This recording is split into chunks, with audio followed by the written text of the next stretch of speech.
For the get-rich-quick goofball era of infomercials. Bro, I have one of these in my house right now. Don't ask me why. There's one of these right here, right now. I have this exact thing right here. Mom don't play. Moms don't play. If it's an infomercial, if it's coming from China, oh yeah, it's getting an order to everybody's house. She's sending one to everybody. The golden age of useless products. Video by Natty Balls. Useless products. Can y'all name anything that were useless? I would say, I don't know anything about useless, but I remember the one I could the one grail I could never get that I wanted, and I still want to this day, is Fushigi. I know y'all know Fushigi. I want Fushigi so bad. I want Fushigi. Look, niggas like this. Niggas doing this. Y'all remember what he did? He did one of these and he popped it up. He did one of these. Nigga was dancing on them. But let me know what y'all think about this down below in the comment section. Y'all really want me to watch this? I appreciate y'all. Let's get straight into the video. She been comment me. Remember growing up and seeing these goofy commercials of people trying to sell you something? These were called infomercials, and a lot of the time they were trying to sell you something that was pretty useless. Infomercials were everywhere in the Wild West of early television, and they could get pretty ridiculous. The products varied from crazy weight loss drugs to tape that could fix a boat that was cut in half. But you probably haven't seen the series with Phil Handy and what's his name? Kyle Swift or something like that. Phil Swift and Phil Handy. If your name is Phil, you need to get on infomercials. I can't even lie to you. You gotta get straight on infomercial in a while, or maybe have wondered how they got away with selling things that definitely weren't as seen on TV. So today I wanted to look into the weird world of infomercials, and I found out that that world was riddled with scams, con artists, and a lot of goofy products. While infomercials didn't really start getting traction until the 80s, their first introduction was surprisingly from Vitamix back in 1949, and the 30-minute blender demonstration is widely recognized as the first long-form TV ad. Ladies and gentlemen, in presenting Home Miracles for 1950, I'm going to give you a demonstration of one of the most wonderful machines that was ever invented. I swear, back then, back in the day, back in the racial segregation and get over here, Igor, in them times, I swear English sounded so like they were aliens trying to, like they didn't know what English actually was. Maybe they didn't. They stole the land, they stole the language, you know what I'm saying? Not the language, but they stole everything. So maybe they stole the language. Who knows? But they make you sound they don't know what to say. Like they it's just weird. You know what I'm saying? Invented the Vitamix machine. He places a laxative in the field. The hand of God for only $34.95.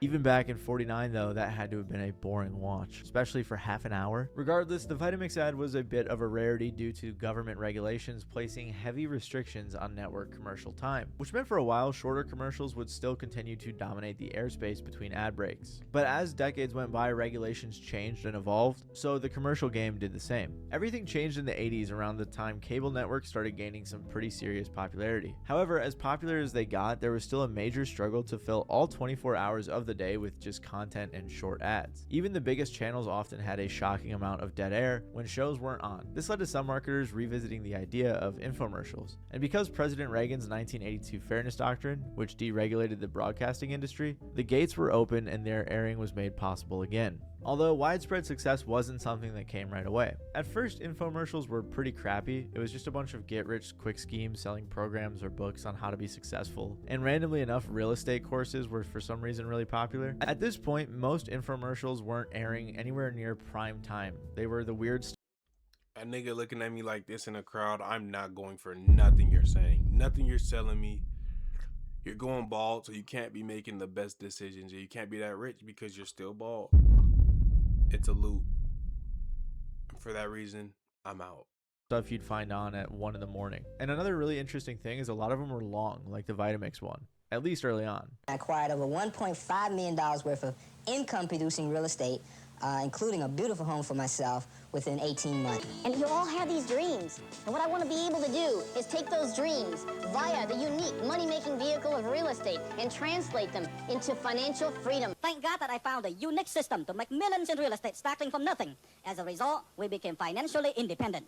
And several years ago, I decided to share this wealth-building knowledge with other people across the country. Many people took my seminar, become very wealthy. Many of my students are about to get on TV to tell you how my system had changed their life. But again, this I was about to say he gotta be Asian. I was like, he gotta be is Asian. all just the start. Soon after the get-rich-quick goofball era of infomercials, Bro, I have one of these in my house right now. Don't ask me why. There is one of these right here, right now. I have this exact thing right here. Mom don't play. Moms don't play. If it's an infomercial, if it's coming from China, oh yeah, it's getting ordered to everybody's house. She said it went to everybody. She buy these. She buy camera detectors that you see going through the wall. She buy oil glue. Anything you need from China, trust me, it's getting shipped. Give me a whole pallet. Give me a pallet. That's my mom's. But let's get straight back into the video. came the product era, which is what really made the industry take off. In the late 80s and early 90s, beauty, health, and fitness infomercials all dominated the air, which is kind of ironic because that's what dominates advertisements today. And while the 1980s infomercial game was experiencing a rapidly expanding high-growth era, the 90s marked its transformation into a massive multi-billion-dollar industry. Basically, while the 80s laid the foundation, the 90s increased the sales by over 500%. Through further changes in government regulation of airspace, infomercials fully took over in the early 90s, as seen on pitched by a catchy I swear every single time I'm recording, there's going to be a fly. I promise you there's going to be a fly every time I record. No other time. A random fly just come out. Every time I'm recording and fly in my face. sales guy, or even later on celebrities, were played over and over again on a ton of different networks. The industry was so popular and rising so fast that some of the top performing guys who pitched the products kind of became celebrities in their own right. And the bigger it got, the more attention came with, so a bunch of celebrities began appearing in these infomercials as well. This was the infomercial gold rush.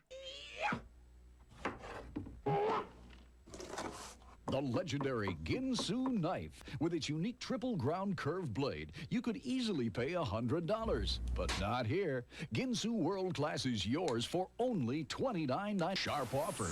Sharp value. In this phase, the person doing the pitching needed to be sharp, as they were pretty much the entire marketing force. The Ginsu knives were an iconic example of 90s infomercials, with Arnold Morris being a major trailblazer in the new. Bro, you will see the timers on these infomercials saying like you gotta buy the next 20 minutes, and then you'll see the exact same timer tomorrow and the next day and the next day and the next day. Like, bro, you are not fooling anybody.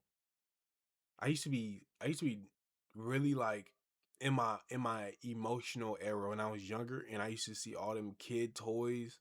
You know what I'm saying? Like the get your Gooplyplex. You know what I'm saying? I used to think other kids, it's like if you buy now, if you call now, you get two. I used to really think other kids was really getting all of that.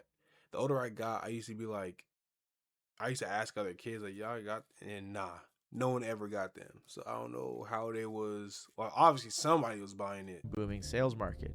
Maybe not my neighborhood. Eventually, Arnold grew so popular that he was even invited onto David Letterman. Chances are you're being taken for a few hard-earned dollars by our first guest. He is the last of the big-time boardwalk pitchmen from Atlantic City. Please welcome Arnold Morris. We're just joking with you there. You're not really taking people's money. I mean, they're receiving quality merchandise in return, aren't they? I don't sell anything that I don't really feel is a bargain or a good value. Which probably sold a ton of knives. But Arnold was just the start, as others in the middle to late 90s like Billy Mays, Tony Little, and Kevin Trudeau broke onto the scene. And with them came a bunch of money. Hi, Billy Mays here for OxyClean, the stain specialist. It's technique. You want a firmer stomach? You need technique to isolate your abdominal muscles. Tony, there are so many gimmicks out there. Hey, you're America's #1 personal trainer. Tell us how to do it. Mega Memory, featuring Kevin. Who made him #1 in America? Trudeau, author, lecturer, and America's foremost memory expert. Kevin has appeared on television and radio talk shows throughout the country and has taught his revolutionary memory techniques to thousands, including many Fortune 500 companies. Brands like Kevin's Mega Memory went on to sell hundreds of millions, which only boosted the exponentially growing industry's proof of concept, leading to even more infomercials appearing. By the 90s, over 90% of all networks had infomercials on them, still placing most of them in the early morning and night slots. Phrases like "as seen on TV," "but wait, there's more," "just 3 low payments of $10.99," "supplies are limited, order now," littered the airwaves, and all during some wild hours, which makes it feel pretty weird looking back. These psychologically charged buzzwords probably hook. Look, that's now it's ingrained in our DNA. I know y'all have been up at like 2, 3 a.m. and you just make a bad purchase because you just make a bad purchase, impulse. First time you heard about this, first time you've seen it, bought it. They came from this because our parents have been through it. Well, maybe just our parents. Through the 80s, yeah. Maybe just our parents. A lot of the people who were up at odd hours. Many signs even pointed to this being a targeted move, with companies believing that people who were up at those times were more likely to buy because they might be considered gullible or lonely. Targeted marketing, isn't that pretty weird? This early on? As the years went by, a ton of massive brands emerged. These included the ShamWow, Slapshot, Flex Seal, ThighMaster, Bowflex, and many, many more. I even remember my parents buying ShamWows and me begging to buy the goofier stuff, which we'll get to, as I'm sure many of you do too. Hi, it's Vince with I mean, I want a ShamWow so bad. I heard it actually worked though.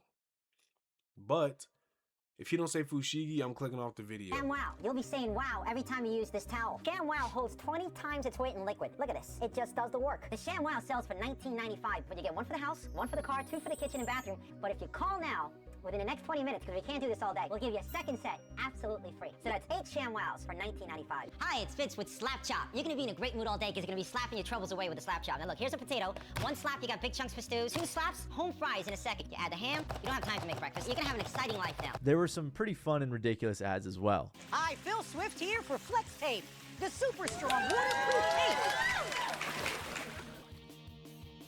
that can instantly patch, bond, seal, and repair. I sawed this boat in half and repaired it with only Flex Tape. Not only does Flex Tape's powerful adhesive hold the boat together, but it creates a super strong watertight seal. It's actually liquid rubber in a can. Like, bro, there's no way we're taping a boat together. Yeah, I think he was just showing how strong you can get, but like they probably just put a regular boat and put the tape there.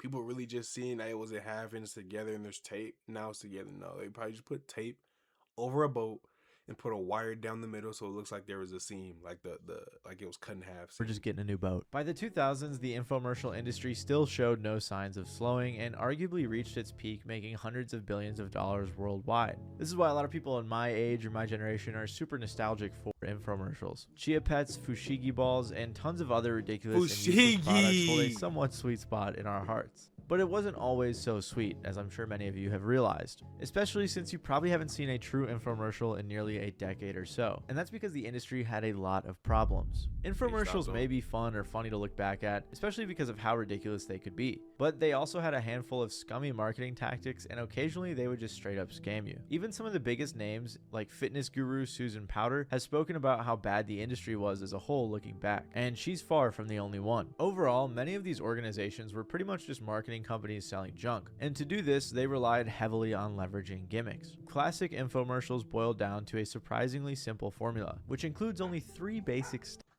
My fault, y'all. My dogs are going absolutely insane. It's pissing me off. First is to tease or grab the viewer's attention. Second is to please or show the perceived benefits and transformations. And the third is to seize or lock in the viewer as a customer by providing them with an offer that appears so good they can't help but buy, especially after the first 2 steps are performed correctly. However, the strategies have a few more layers to them. When executing the seize, infomercials often made their wild offer even more resistible by creating an image of value, then slashing the prices even further with last-minute discounts. This often led people to want to buy immediately, which is a pretty important part of the process. They'd say low prices but in multiple installments, or say supply was running out quick, or things along these lines. But the point is, If an infomercial didn't have an impossible to pass up offer, people could and would just change the channel. So they focused really heavily on emphasizing these things. If it isn't quite clicking yet, here I'll give you an example. This would be the tease. Hi, it's Vince with Sham Wow. You'll be saying wow every time you use this towel. Then comes the please. A regular towel doesn't work wet.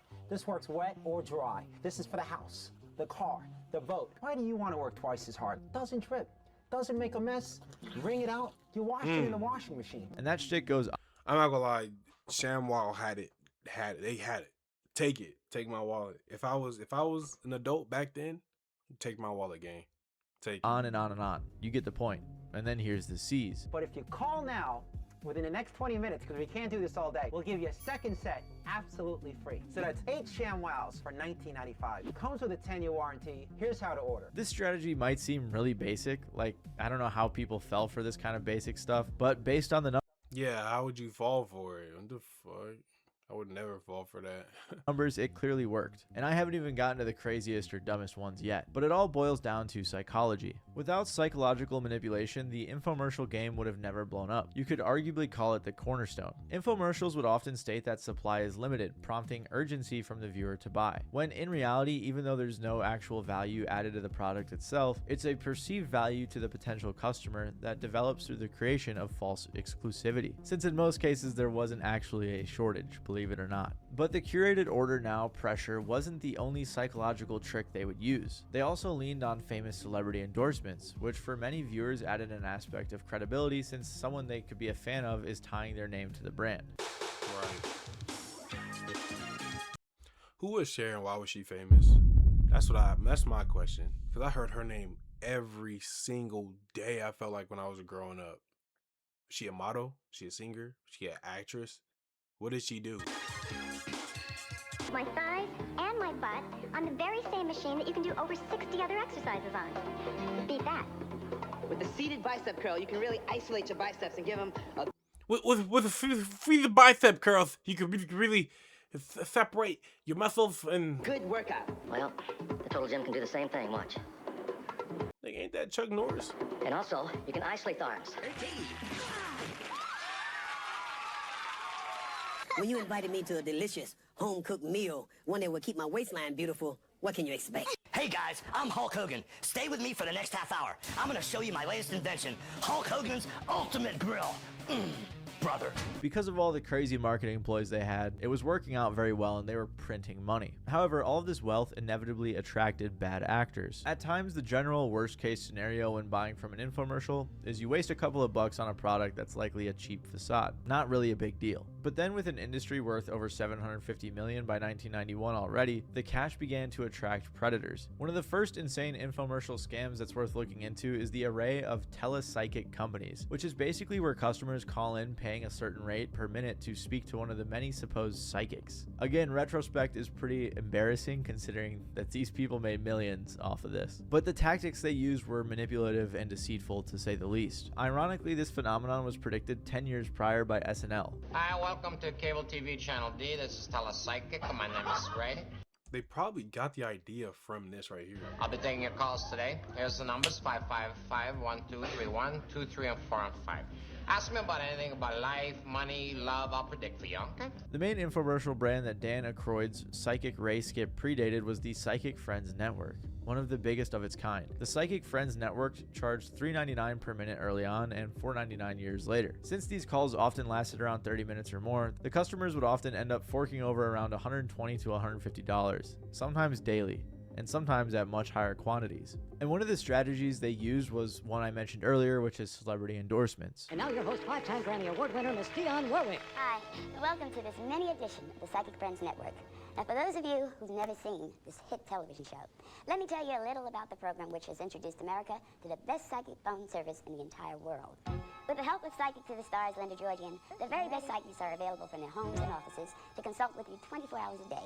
Somehow talking to the psychic just kind of, I don't know, it boosted my enthusiasm, my confidence in myself. And I landed a job like a few days later. The way they accomplished this was majorly in part because of the 900. So placebo, nigga, call me. Watch my videos. I'll give you enough placebo. Subscribe. Trust me.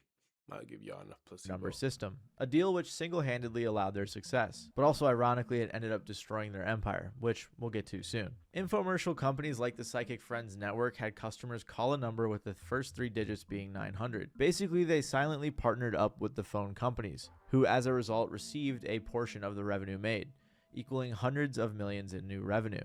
But these numbers didn't come from nowhere either. Phone psychic operators were trained and instructed to keep people on the phone as long as possible and by any means necessary. Over time, the gullible or lonely customers often even developed personal relationships with an operator, which only made their dependence worse. Some telepsychics have even looked back, expressing remorse for how they made their living entertaining the poor against their will in their unethical and fake ways.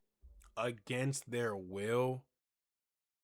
Nigga, don't work there. What are you talking about? Especially since their methods of predicting the future was often just a combination of intuition and asking broad questions. As you can imagine, this created a lot of guilt for a lot of these phone operators, some of which have gone on to tell their customers it was all fake. But for some reason, some of the customers even continued using the phone operators after finding that out. So it's a crazy, weird abuse you wouldn't even think of. Even more so considering that it was still booming by the mid-90s, continuing to make hundreds of millions for an ever-increasing amount of scumbags. As I've mentioned throughout the video, a lot of these customers of these early weird products like telepsychics or these self-help ads, I'm not gonna lie, I'm just fiending to get to